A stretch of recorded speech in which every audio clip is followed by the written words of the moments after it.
na! Nagtatransformuhan.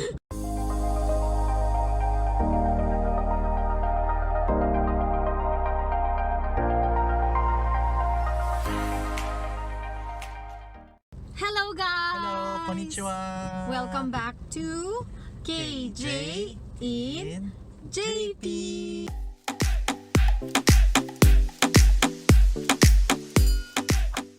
Kamusta po kayong lahat? Minasan, genki desu ka? So we all know na lahat po tayo ay nasa kalagitnaan ng pandemyang ito, COVID-19. So sana lahat po tayo ay manatiling malusog at ligtas. Ingat po tayo parati. Minasan, kiyotsukete ne. Pasensya na po kayo, naririnig niyo yung ulan sa video namin ngayon kasi, well, maulan po. Officially, summer season na po dito sa Japan ngayon. Kaya, Nihongo 101, summer in Japanese is Natsu. Natsu. At today, maulan. So, rain in Japanese is Ame. ame. 今日雨ですね。大変だね、出るときね。そうですね。ねね。ね。Hi! Marami po sa mga friends namin at saka sa mga relatives namin ang nagtatanong kung kamusta nga po ba ang kalagayan ng COVID-19 dito sa Japan. So today, ipapakita po namin sa inyo kung ano nga ba or paano nga ba ang new normal dito sa the land of the rising sun. Panoorin po natin.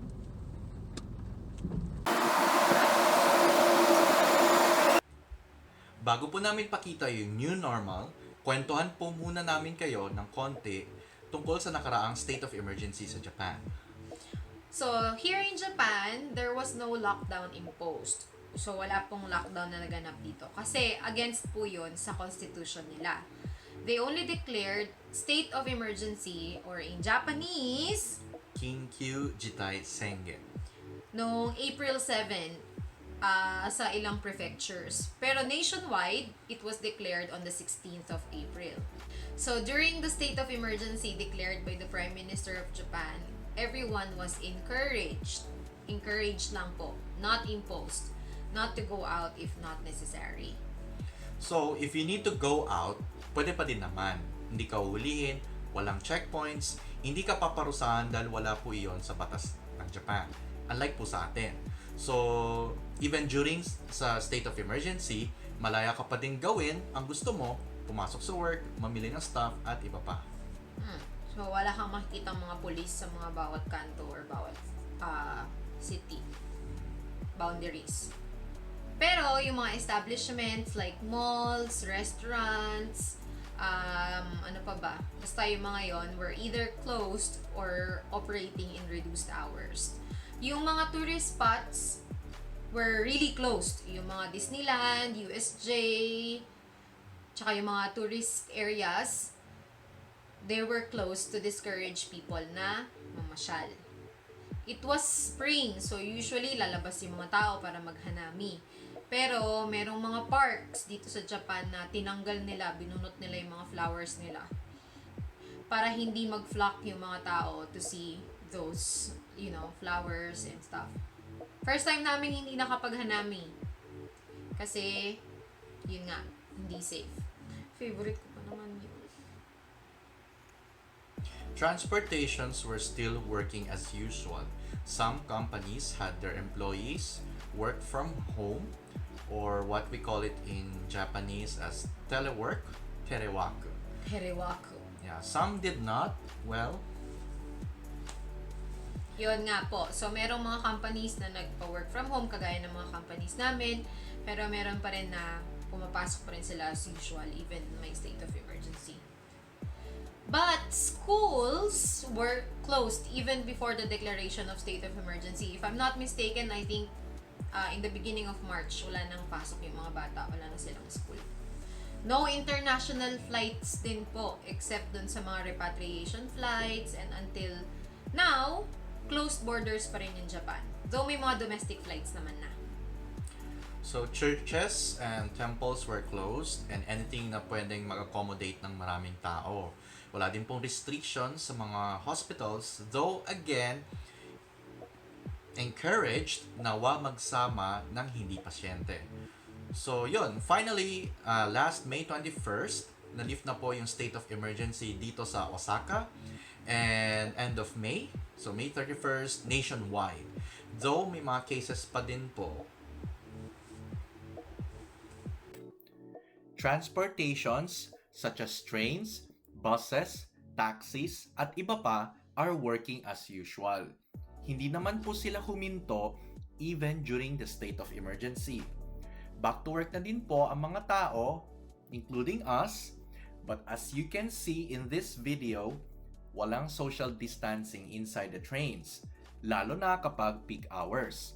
Pero, most trains have their windows open, so tripleng ingat talaga ang kailangan.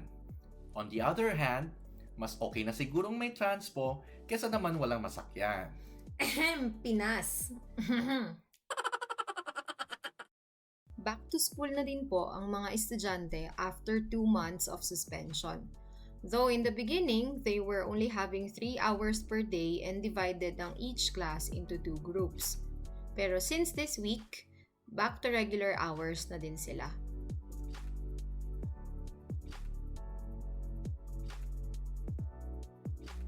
Ang mga restaurants and bars naman, most are returning to their normal operations na.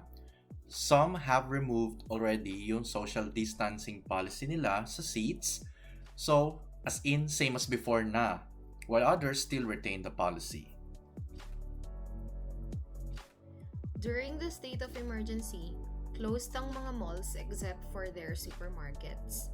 Now, all malls pati mga stores nila are open and operating in regular hours. Open na halos lahat ng stores and facilities, like this game center and other play areas. Each store has their sanitizers available at the entrance and meron din sila signages na nag-encourage sa mga customers to wear mask. Dito sa Japan, available na ulit ang mga sanitizers at masks. But of course, as you can see, not as cheap as before this pandemic. Itong mall na to, meron silang area na pwede mong i-check, uy, ganda ko. Yung temperature mo, gaya nito. You stand in front of the device, and voila!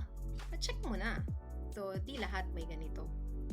So, as you can see, in this public restroom, they implement social distancing sa mga sink. And hindi din available to use yung mga hand dryers. Yes! Plastic shield everywhere! Mapa-cash register man yan, o information counter, o kung ano pa man. Lahat po yan may plastic shield na. Halos lahat ng mga stores, cash registers, meron ng mga ganito to remind us to keep distance. Churches have also reopened with strict implementation of social distancing.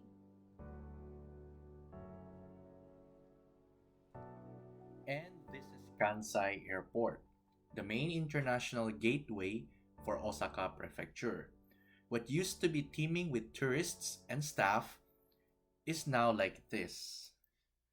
Quiet and empty.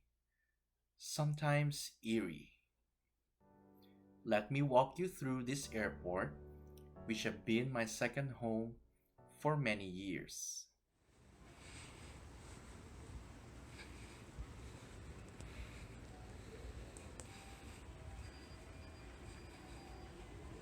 This pandemic has greatly affected all of us. Sama-sama po tayong manalangin that God will heal His land. We will come back stronger. And we believe that This too shall pass. Okay, so that's it. If you like this video, please give us a thumbs up, share. And please subscribe! Arigatou gozaimasu. Thank you! See you, Nara! See you, Nara. See you, Nara. Matane. Matane! Bye-bye!